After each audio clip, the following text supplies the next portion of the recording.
for the UNX News. Extraterrestrials, time anomalies, dimensions, remote viewing, UFOs, UAPs, and USOs, ghostly encounters, abductions, Bigfoot, and more. Your end of the week news source for everything unexplained.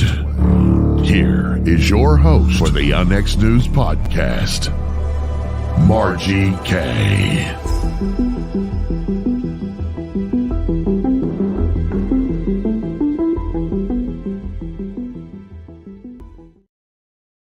Good evening, everyone. I'm Margie K, and welcome to UNX News. We are here every Friday evening, 6 p.m. Central, 7 p.m. Eastern Time. And we have a live show for you tonight. I have some special guests that you're going to enjoy. I do want to remind you that UNX Media is a part of the UNX Network, and it is a publishing company. We publish a number of books. We've got the 50th anniversary of the Southeast Missouri Ozarks UFO Flap, written by myself and Debbie Ziegelmeyer. That is our latest book. We've got several others that are in the works right now. One is going to be published later this month. And there's another one. Here's another one by Debbie Ziegelmeyer. We've got several authors, and we're always looking for new authors. So if you are a writer, and you have got a book about the paranormal, it can be fiction or nonfiction. We started out doing nonfiction only, and then I read some really good fiction, so I changed my mind, and we're doing fiction, but it does have to be about paranormal or unexplained phenomena. This evening, I have two guests, and they are Frank Joseph Hoff. He graduated in 1982 from the University of Washington Foster School of Business in Seattle, where he earned a bachelor's degree in business administration with concentrations in marketing, management, and organization. From a very young age, he became interested in the sciences and ancient mysteries. He's currently president of Atlantis Publications, Inc., named by Professor Santos in order to promote and market the late Dr. Santos' book, Atlantis, the Lost Continent Finally Found. And that is in English, and it's available at www.atlan.org and also in Bahasa, Indonesia. Also, Philipe Santos Araujo is an information scientist and physicist working with academic research, editing of articles and videos, software development, and solar energy sales. He's a specialist in international intellectual property research with broad experience in computer sciences and modern trends.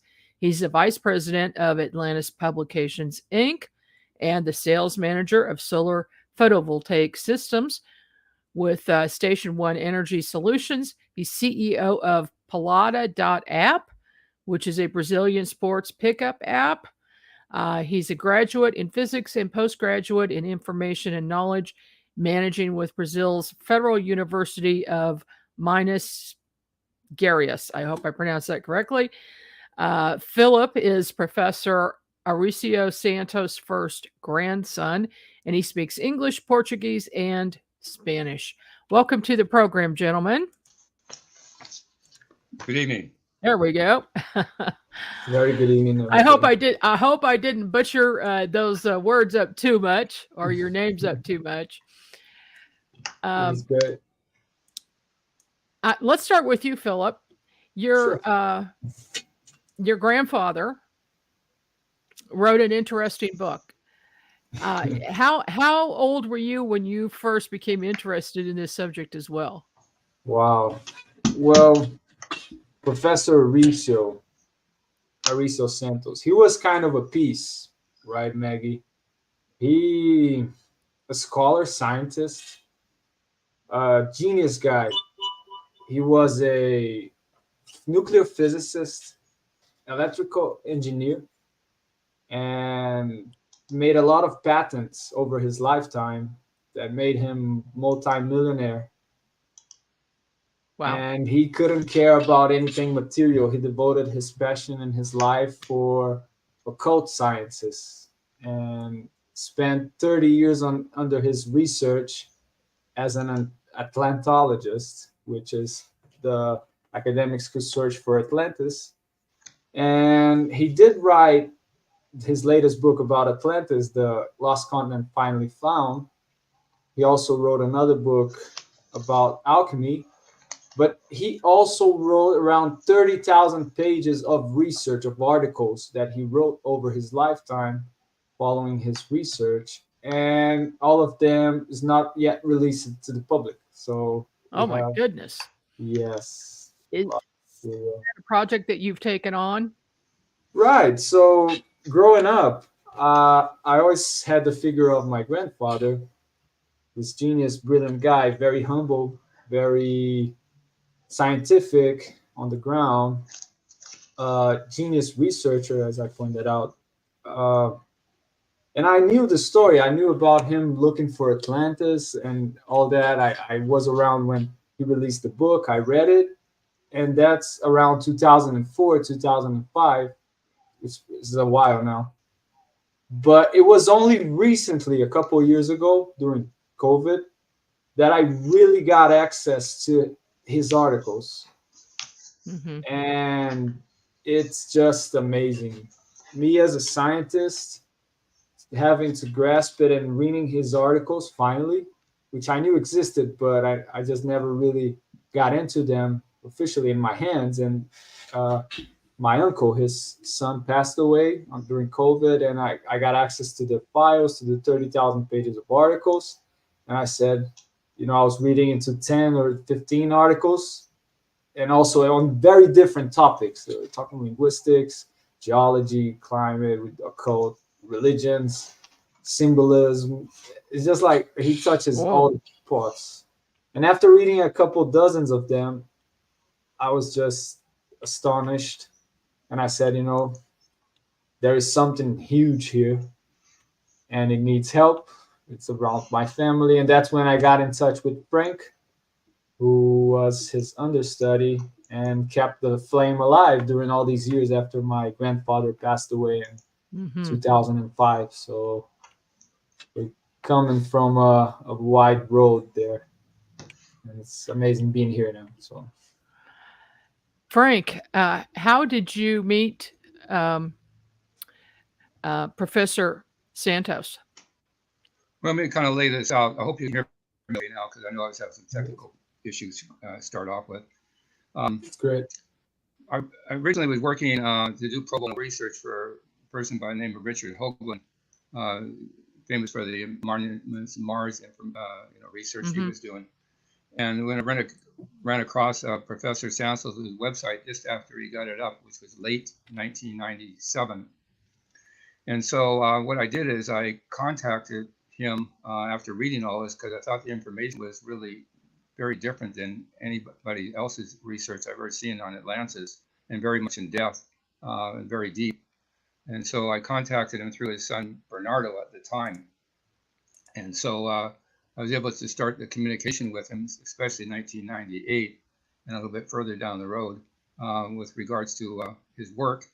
And he mentioned to me that he's looking to come out with publish a book. And by the way, I just wanted to preface the show that we don't have any particular agenda, like religious agenda or political agenda or social agenda. All we want, the only thing we want to do is get the truth out, and mainly from a scientific standpoint, and that's where we're at with this. And so uh, we have something like not only just our book, but over 30,000 pages of information that we have to work on because some of it needs to be edited, some needs to be put up, some's already on the website. And by the way, our website is at www.atlan.org. It's the first 5 letters of Atlantis. It's a .org website. And also it's under Atlantis Publications, that's plural.com. And our book is Atlantis, the Lost Continent Finally Found, the definitive localization of Plato's lost civilization. Sorry, I kind of took a thing here a bit. By the way, that's a map of the well, a map of Indonesia in the background. What I was going to show you is a copy of the book here, Atlantis, the Lost Continent Finally Found. Yeah, I've got the book here. It's This also will on be our better. website. Yeah. Mhm. Okay. Yeah. Okay. Good. Yeah. That's it. That's better. I'm glad you got it in time. So we wanted to kind of lay this out in a way that to let you know that everybody's been searching for Atlantis for a long time, and the problem is that they've been looking in the wrong haystack or haystacks all this time. And if you do that, trying to find a needle in a haystack is hard enough, let alone is looking for several different ones, but the wrong ones, all to begin with. And so what he did is he was able to determine finally the right haystack by reverse engineering and taking a look at all the ancient traditions and texts and everything throughout history to actually able to locate where a population of over 20 million people in the middle of the Pleistocene Ice Age could actually, live. And so to be able to support that population too. And one of the things he found out was one of the biggest advances of all time was agriculture, and followed by animal domestication, because this way you didn't have to be a hunter-gatherer all day long and use up all your time there, because you could be fixated to the land, first of all with agriculture, and secondly by animal domestication or animal husbandry. So that's where he started to look for a location that that would support a population of 20 plus million people in the middle of the Pleistocene Ice Age. Mm-hmm. Well, So, Atlantis was the object of many researchers throughout time, right? Accountable, full amount of people that went looking for Atlantis or discussed them during the eons of time. It's a very search topic, amongst searches, and they pinpoint locations all over the world. But that alone just says that Atlantis is already a mystical, very cultural, embedded in all of our society's minds today. It's all over all the four corners of the world. You find reminiscence of the cultures that come from prehistorical times, right? Mm-hmm. Mm-hmm. And science has been involved in and adapting, especially over the last century or so. And we're starting to pick up under the reality, right? Because that's what happens with science. It keeps evolving with time. Time goes by, and we have some notions of how was the world back then, or like Frank Joseph Hoff said, well, we knew about hunter-gatherers, people, like not together in cities or civilization as a sort. We know that from a fact, but the birth of civilization is something very much discussed under the academia and under scientific scholars of where does it come from. And that's Arysio's research is about the birth of civilization, and which he pinpoints in Indonesia. And he has all sorts of articles backing his theory up and culminated in the book. So just to compliment. It's a seminal. Yeah, I was just going to say with that, it's seminal research because a lot of people don't have, and scientists and engineers and whatever, may not have the necessary background, or people doing this research, and they don't have the disciplines that he had to take on. Like he was a nuclear physicist and a nuclear engineer, but it wasn't just that. He had disciplines in archaeology and mythology, linguistics, ethnology, occultism, alchemy. The linguistics that he did is learn also the derivation and meaning of words that he had to take on, etymology on that. So there's a lot of work that has to be done to understand this and get an idea of prehistory into deepest antiquity. And so he not only did that, but he actually had to learn different languages. He spoke 14 languages, which is amazing. Yeah. And he also learned the language of the Atlanteans themselves, and that language Really? is Dravida. Yeah, it's Dravida, which he could speak Dravida, and it's the language of the birds. It's similar to a language called Tamil or Tamil or Tamir or Tamil. You can say it 4 different ways.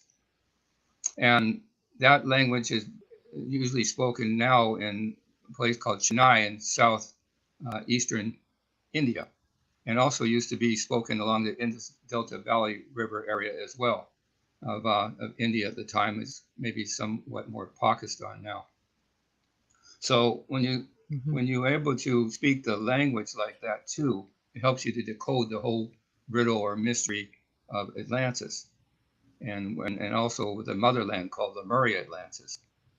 So it took a lot of research to do this. It actually he took over 10 years because he was actually going out originally to disprove the whole notion of Atlantis.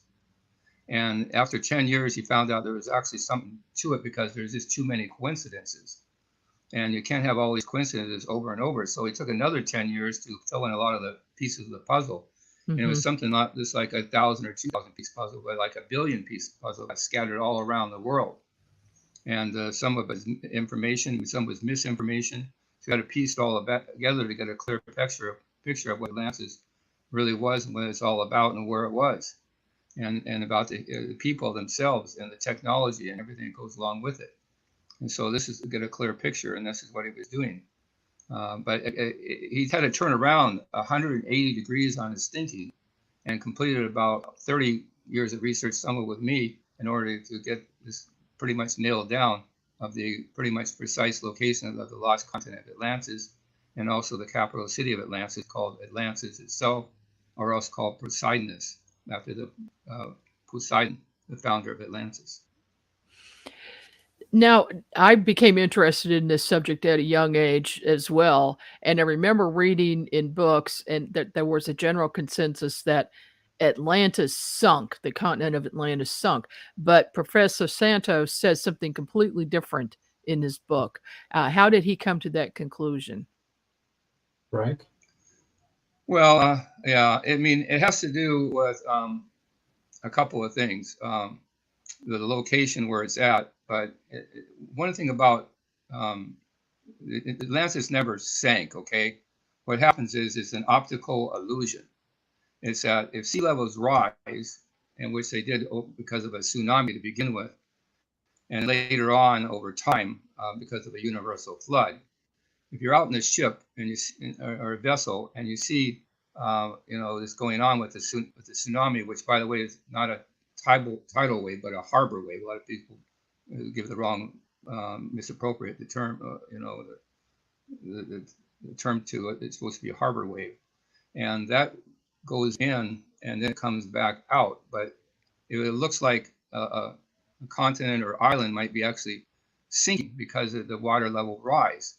But we saw this happen in a place called Aceh, up in Banda Aceh, up in northern part of Indonesia, and also in Japan in Sendai, where the water went in for a long ways, and then it went back out, and it took a lot of people with it and everything else. At the time it happened in Banda Aceh, it wasn't just that area, but the surrounding area too.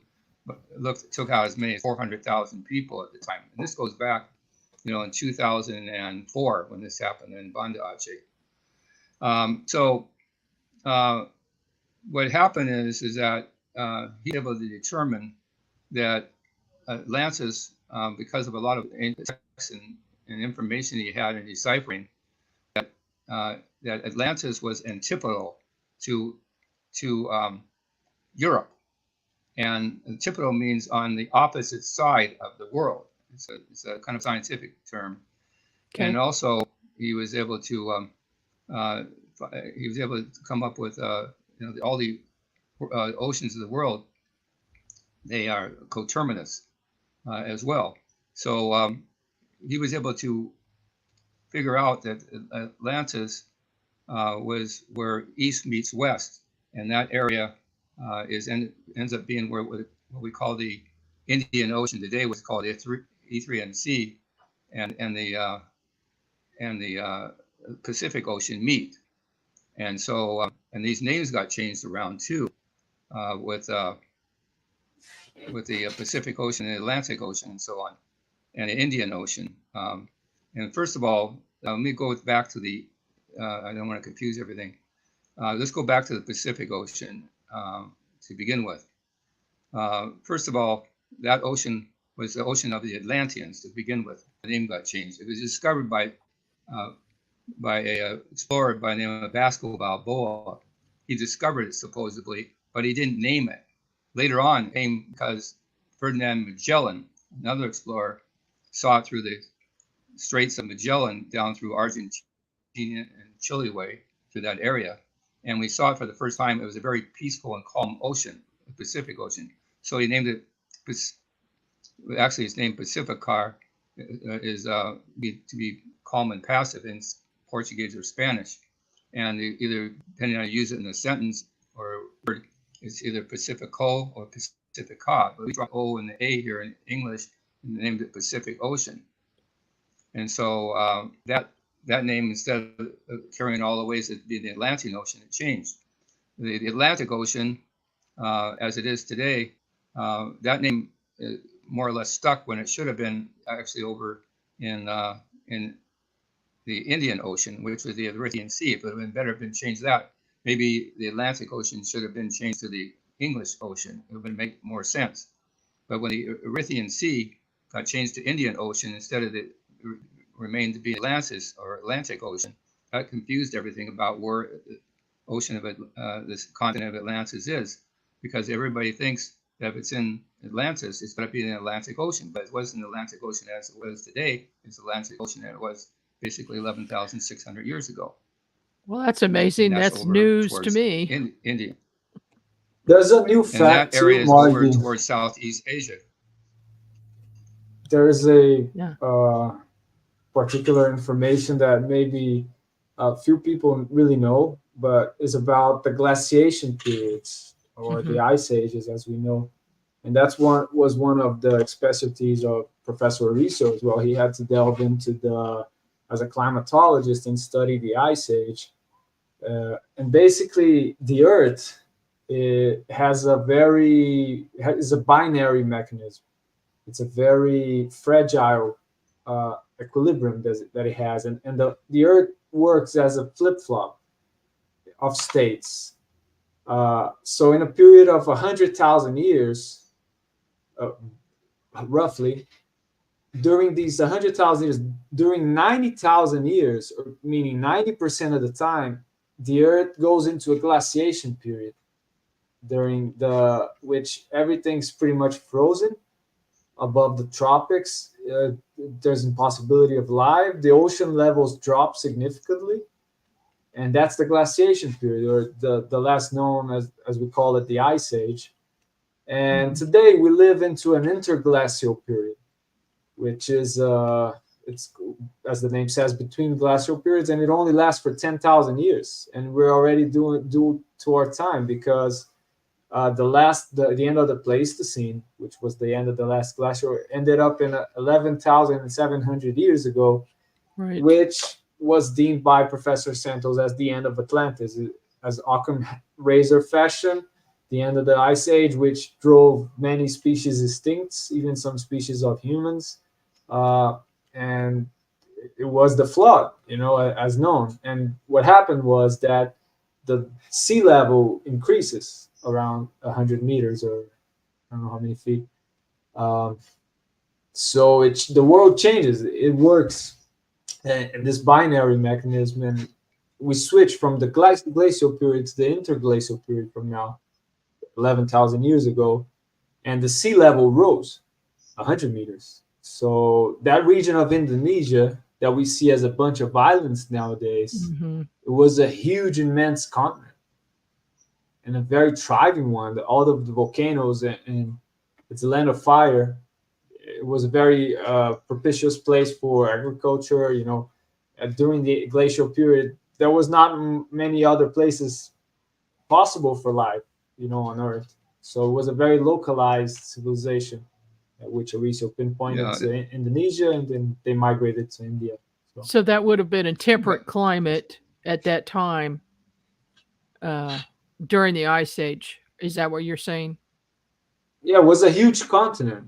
If you take a look at the maps for the seafloor of Indonesia, you see that the seafloor it's below 100 meters. So during the glacial period, all of the region of Indonesia it becomes a huge landmass, a huge continent, which Yeah. was the one Plato explicitly said. So the optical illusion is when the ice age ended, the sea level rose, and apparently it was the continent that sunk, but it wasn't the continent that sunk; it was the sea level Yeah. that rose. Well, that Yeah, makes sense. Mar- We're up on a break. Margie, Hold that thought, Frank. We'll be back right after these messages.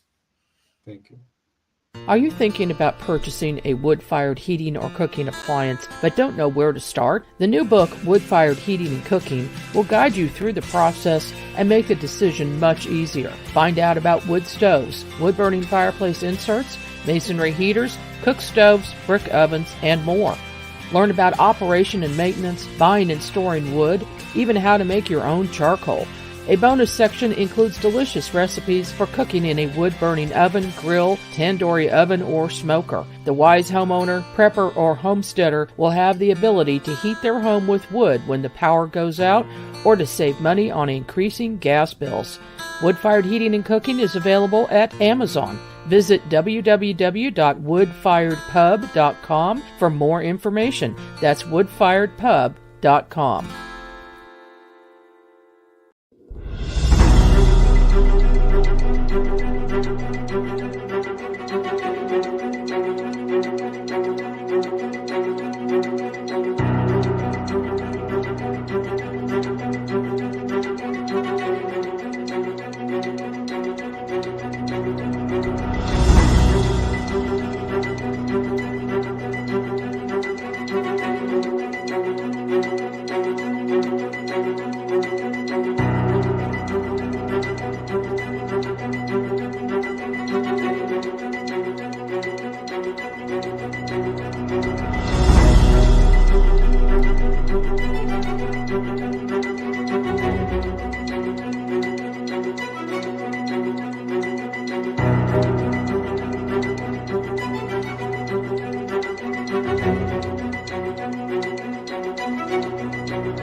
Welcome back. I'm Margie K, and you are watching or listening to UNX News.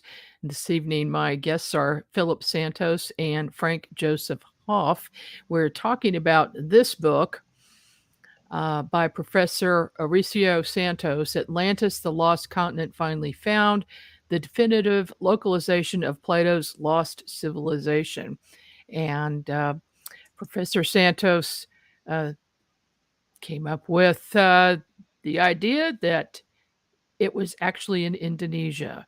So this is very interesting. The book is extremely detailed, and of course, we don't have time to go through all of that this evening. But I wonder if you could go through some of the main points that Professor Santos discovered, and as well as you, Frank, you worked with him on this to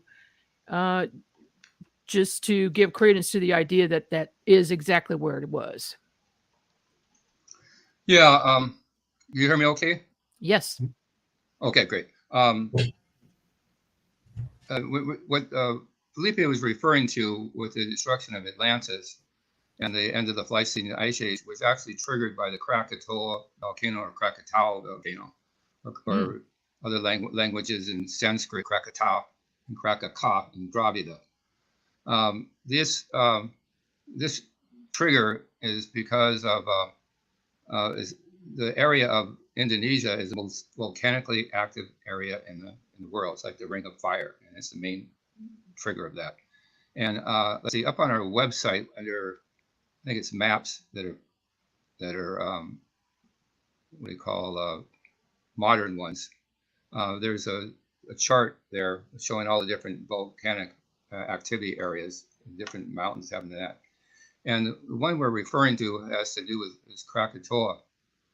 And that one is not 1883, but the one that really went off 11,600 years ago, which actually triggered the end of the Pleistocene Ice Age, and now to what we're in the Holocene Ice Age.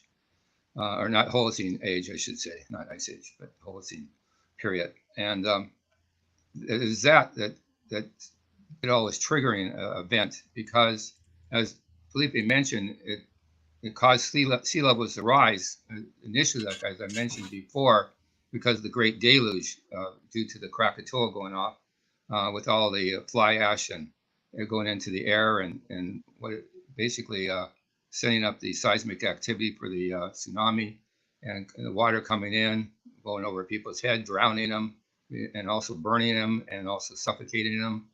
And so that's when we lost 20 million people in a day and a night, according to Plato or Plato's dialogues in Critias and Timaeus.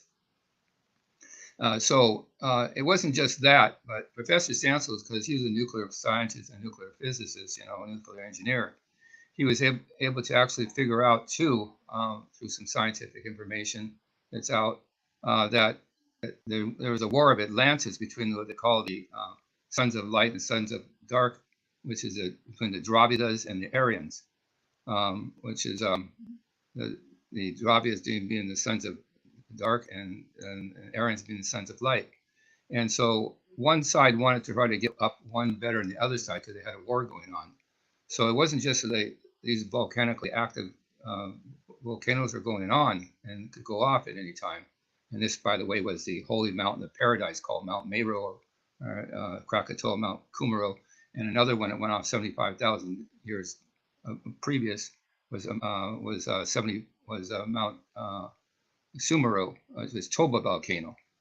But they're very explosive. They're caldera volcanoes, and they let off a lot. But it wasn't just that. It was somebody got this great idea. It wasn't such a great idea to drop a nuclear weapon, a nuclear bomb down the Krakatoa volcano at the time. And it went off in a chain reaction, a lot more explosive than they ever thought it was going to go off. And it ended up doing this chain reaction that almost ended the whole world species and extincted like 70% of the world's species because of all this going on. And so later on, after the water receded from the Great Deluge, the universal flood took over because, as Philipe mentioned, all the meltwater going on with the meltwater pulse 1b, and that ended up melting all the glaciers, as you mentioned, off the continents, and it had to go somewhere, so it went back into the oceans. The problem is that when you alleviate all that mile high, maybe up to 2 miles high, think of ice off a continent, it's a lot of weight you're going to alleviate off that continent, so it goes into the sea. But then also you're pressuring the sea, the bottom of the ocean. So all this balance had to take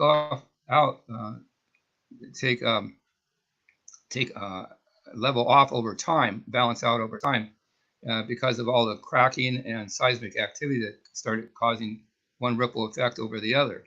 And so this may have taken maybe as much as 1,000 years to balance out.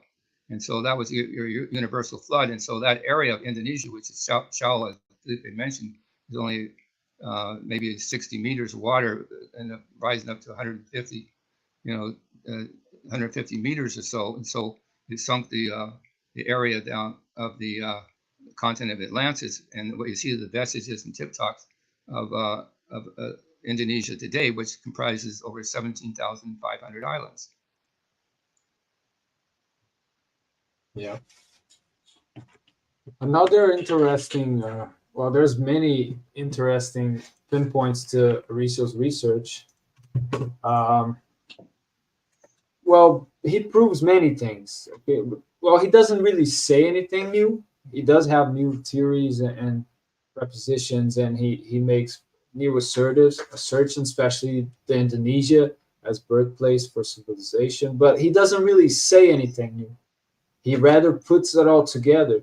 There's some known things like, um, well, we know the world, the classical world of philosophy nowadays from places like Greece, right? We have Plato.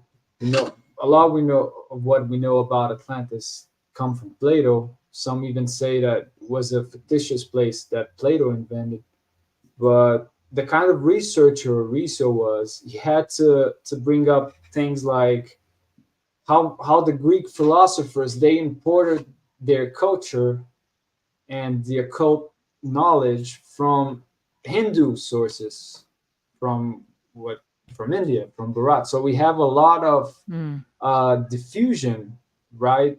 One of the main researches in comparative mythology that Arysio proposes is this diffusion form.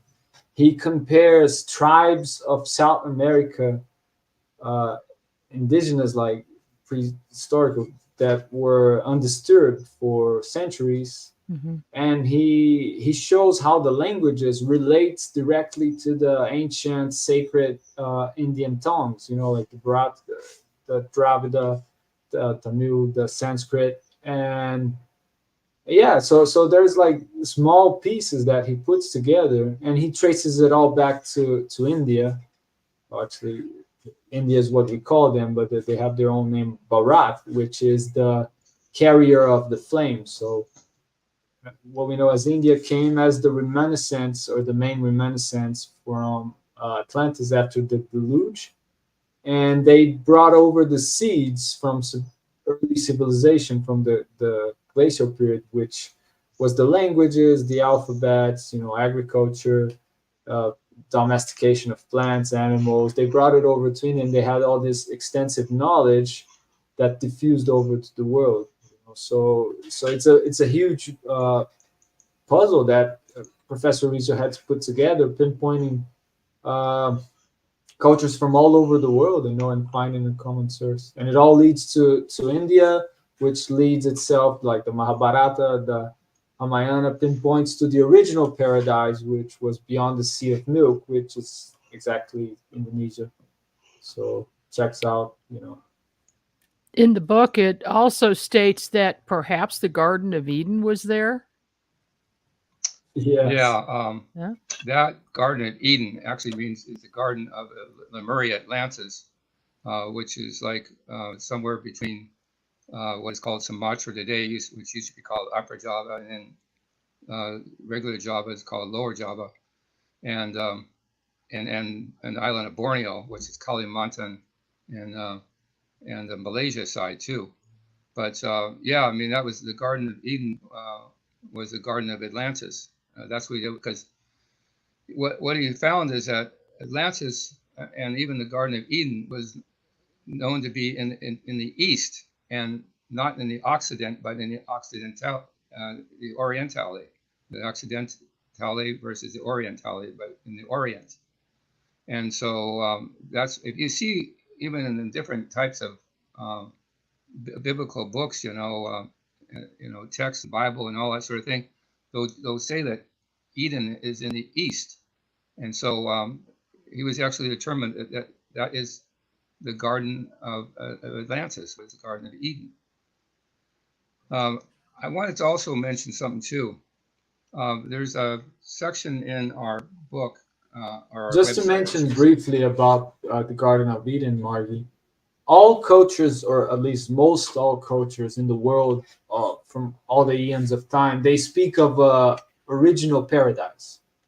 So if you go to Egypt, if you go to the Indians, the Mayans, they all had different names for the same paradise that in all of the cultures is the one and the same. So all of the different cultures, they have all these names. I can even list some here. I have like Atala, we call it the land of the sun, the land of the dawn. We have the Punt from the Egyptians, they call it the original land they came from. Lanka, which the Hindi people call it Lanka, the original one. Sri Lanka only came afterward. The Lanka would be the original paradise. We have Avalon, with the Celts. We have Evi Marine, which is the original paradise of the Indians below, across the ocean. We have the El Dorado, we have Aslan, which was the Mayans, I believe, that they had their paradise. But the Jewish people, they have the original Jerusalem, same as Islam. So, excuse me, with the religions, again, we don't have a bias here or an agenda, but apparently, and according to Professor Santos' research, all of these paradises are one and the same, meaning we all come from the same source. So the Garden of Eden is the same paradise for all the religions and cultures over the world. So that's a breakthrough. Margie, in the Middle East, it's considered over that area called the Holy Land. But Professor Santos found out also the original Holy Land was Atlantis, Indonesia, was actually there, and they actually they had to emigrate there to all parts of the world after the Krakatoa volcano went off. It first of all went off in Toba, Mount Sumeru, and at that time it destroyed a lot of the Lemurian Atlantis, the motherland civilization. So they had to go into other parts of like India, was around the Indus Delta Valley area. Some places they were kind of chased out of, where they're just trying to flee out of the area. So they also, because it was 75,000 years ago, they also was able to get together with things and what do you call, come back to the Indonesia area after basically what do you call, I guess I'm trying to think of the right word, moving up to higher level to over 60,000 years of progress and move back to Indonesia, when the Krakatoa volcano went off 11,600 years ago. So they did this over a period of time, and then the Krakatoa went off, and so they had to go up to India again and went up to, north and westward into all the different places like Egypt and Mesopotamia and Turkey and over towards the British Isles and all these other places. Also, because they're seafaring people, they went to down towards Peru and South America areas, because the Pleistocene Ice Age was still ending, and so they had to find areas where they still could live, habitably, like they did in Indonesia and Atlantis. And so they moved down to some of these areas like Peru and Ecuador, which have actually more places that are undiscovered of ancient sites than probably any place in the world. And that's one of the reasons why people seem to find Atlantis all over the world, because these people that left the original paradise, they brought over the names. They would keep the same names or with a slight difference, because it wasn't the original one, over the world. So we find traces of Atlantis pretty much the world over, so that's a nice fact. Definitely. I grabbed a few maps off of your website. I wonder if you might explain what we're looking at here. Well, these are just examples of how people would portray their vision of the world. And what we find on pretty much most of all the ancient maps, and again, we really have to put the mindset into the people from all of these times that we are exploring, like this knowledge for somebody to put up and do a simple map. For us today, it's very archaic, but when you put a map, it comes from a knowledge that they had before, that they came with, like sometimes sacred knowledge that they had to put into the map. And one piece that was always noted was kind of the original paradise. Well, it seems to be all over the place. They always seem to put in Anticoton. which means, as Frank mentioned, land opposite. And it's a very nice fact. You even find it in the Greeks, right? They had all these secret societies, and they're really related to the truth of Atlantis and all of these occult mysteries. They speak the same thing, which is the reality of a paradise on Earth.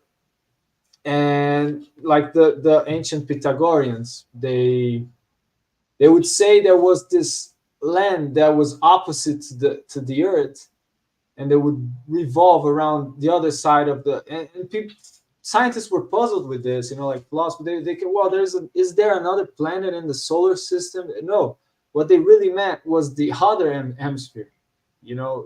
The land opposite for them meant the other hemisphere. That's one of the things Professor Arysio kind of grasped, that people don't really grasp. So these really details, it speaks into allegorical languages, and the traces are all there, So these are on the website are mostly examples. The word of Atlantis itself, you're able to decode that. It's actually encoded in 3 different languages, Dravida, Ancient Greek, and Sanskrit.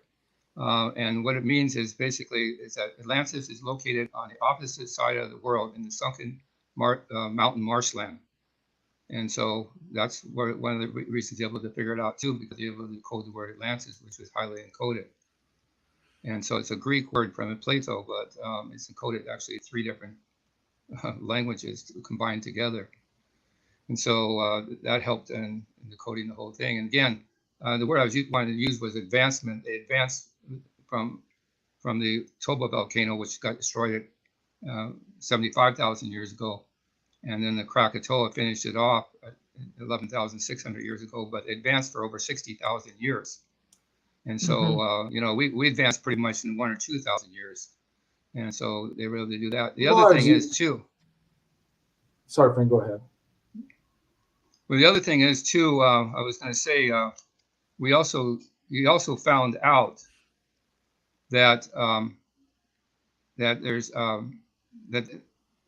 that Atlantis was a land of not only just the rising sun, like they say in Japan, it's the original land of the rising sun, but also the land of the setting sun, where the sun rose from the ocean in the morning from the east, and then it set behind the mountains, like of the holy mountain of paradise, the Mount Meru. The other thing is too is that right now the time zones are set up to be Greenwich Mean Time. That's over in England, but the international dateline is over more towards Indonesia. But what he found out is that at one time, the actual meridian, or it goes through the longitude, went directly over Atlantis, over basically Sumatra today, where the equator goes through there right now. That's why you have that temperate climate where you can grow crops as many as 3 crops a year, because of all the volcanically rich soil, and also because of the moisture too from the different rivers coming in, and it allowed for all that kind of thing. Plus, they also did terracing because of the mountains. That's what these step pyramids are about in Egypt. It has to do with terracing, control the water and the irrigation and the water runoff and everything else with that terracing effect. And that's what that pyramids in Egypt are about. They just tried to make a pyramid the first time around and maybe got it wrong. It's because they also do that they do that in South America too, the terracing. I wonder where they got that idea. That's Atlantean technology there. It's also still in Indonesia taking place, and other places around the world. Some places that don't even have mountains at all, because... Well, Margie, there's a really nice video on the website. I sent the link under the chat here, but if you go to the miscellaneous videos, the very first one is about mandalas. If you could show it some images just to illustrate a bit.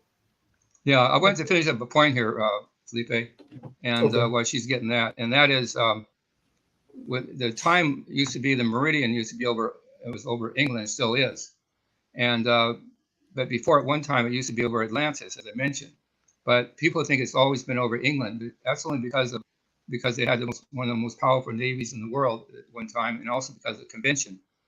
But what happened is that before that, it was actually in Paris, France, because people think, well, it's always been over in England, but no, it wasn't. And before that, it was in the Canary Islands, because people thought that was Atlantis. And before that, it may have been someplace else, but originally it was over Atlantis. And the point is that it was at 0 degrees longitude, 0 degrees latitude. And that's exactly where Atlantis is located, is at 0, 0. And the longitude and the latitude still goes through there today. Wow. So that's no okay. That makes sense then. That's why I wanted to come back to that point. Mm-hmm. Yeah. Which video was it that you want me to get? About the Indian mandalas. It's the very first one. Oh, the very first one. Yes. Okay, I'll see if I can. It's 2 parts. The first half of the video shows ancient Navajo chants and sand paintings and the rituals that they would do. Okay. And on the second part of the video, it shows the mandalas from the Buddhist monks, the sand paint ones too. Hopefully you can put it up. But it shows a bit. Here's another very amazing piece of information that a few people know. Do you know what mandalas represent? Hopefully. Oh yeah. You can put it up. This is amazing. Let me try this because we're almost out of time. We've got about 3 minutes. This one is very important because. Let me try to. I have to present, so I'm going to have to. Okay. All right. Yeah. Let me do this. So, the mandalas are these ancient. They seem very odd, right? Odd representations of drawings, you know. There you go. So the first half shows the Tibetan, the Navajo, the Indian ones. Prevail. Take the sound off. Let many people across the land come to the circle and make prayers for the healing of the Earth Mother. Let the circles of the medicine wheel come back. You take it off in the lower left-hand corner there. Yeah, just take this vision were gathered people of all the clans, of all the directions, of all the totems, and in their hearts they carried peace. And these mandalas, what they represent, Margie. A mandala typically symbolizes, in its form pattern, the design you can take the audio out. In the just universe. Let it show. Just leave hit that little speaker. Yeah. There you go. Let it rolling without the audio. So what these drawings they represent is the ancient sacred mountains and people's essential connection with it all. Margie just hit the little. I did, and it's not doing anything. No, not that one. To the right. That one. There you go. Just lower the volume and let it roll. Okay. There we go. There you go. So the first half of the video, it shows how the ancient, the Navajos, they would draw the sand paintings, and it shows how the amazing connection it has with the Buddhist mandalas. The sand painting is the same ritual, is the same stories. Mm-hmm. All of them. We modern intelligent society nowadays, we look back at these cultures and these practices, and we deem them archaic. You know, we say, well, this is primitive people, but all of these drawings, they carry very all of this knowledge and this sacred message that it's the original tradition, and it doesn't change with time. They really keep the tradition going. It's the same stories, the same. Of course, there's different perspective, different drawings, but it's the same thing. Like you see the mandala, this is the sacred mountain seen from the top.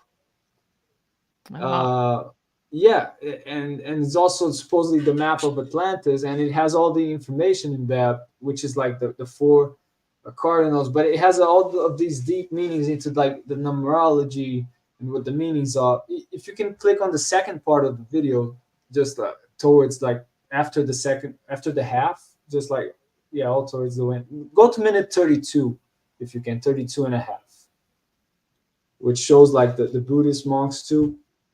There you go. Just a little before. And see, it gives the virtual representation. So we're seeing a drawing from the top. you know, and the actual drawing is like a three-dimensional purpose of a sacred mountain, you know, and the sacred, how can the Navajos be drawing the sacred mountains in America? This mountain is from somewhere. It's the original sacred mountain. It's Mount Meru. And like, for instance, the pyramids from Egypt, they try to recreate the sacred mountain. It's all about the sacred mountain, which was actually a volcano. So that's a spoiler. Okay. Well, gentlemen, unfortunately, we're out of time for this evening. This is absolutely fascinating. And I know we have a lot more to talk about. So I hope we can get together again sometime soon. Sure. Come to our website, everybody watching. There's a lot of information there. So the book is available where? How can the website as well? Amazon. Amazon.com. And go to our website, check out the Atlantis checklist under free articles. The checklist is going to be very interesting to a lot of people to check that out to see why this is a true location of Atlantis as described by Plato and other philosophers and people of the time and his contemporaries. Okay. But this Atlantis checklist, just have everybody check out at www.atlan.org is our website. And we've got that down here. Appreciate it, both of you. Thank you so much for your time. Thank you, Margie. Thank you, Margie. Thank you. This is Margie K with NX News. I'll see you here again next week.